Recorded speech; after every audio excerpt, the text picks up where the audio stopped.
નમસ્કાર. આજના વિડીયોમાં આપણે શિક્ષક અભિયોગ્યતા કસોટી અંતર્ગત કેટલાક અગત્યના પ્રશ્નો વિશે આપણે ચર્ચા કરીશું. તો વધારે સમય ના લેતા આપણે ઝડપથી પ્રશ્નો જોઈએ.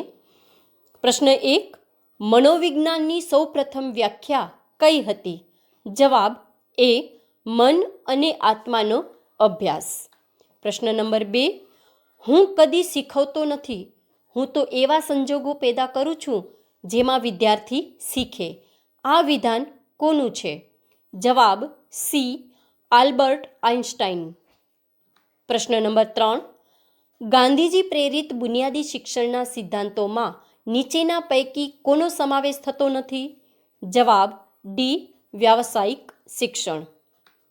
પ્રશ્ન નંબર 4, શાળાએ મોડો આવીને અનંત જુદા જુદા બહાના રજૂ કરે છે, તો તેના વર્તનને શું કહી શકાય? જવાબ એ, યૌક્તિકીકરણ.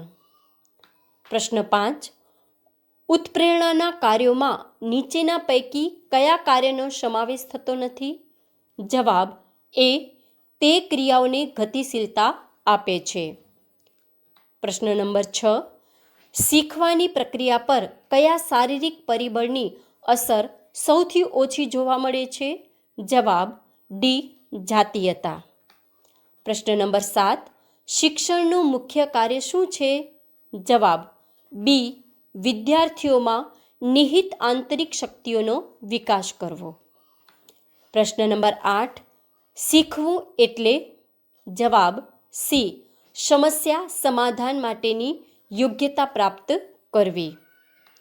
પ્રશ્ન નંબર 9, શિક્ષણ વિદ્યાર્થી વચ્ચેનો સંબંધ કેવો હોવો જોઈએ? જવાબ એ, વિદ્યાર્થીના સંપૂર્ણ વિકાસને પોષક હોવો જોઈએ.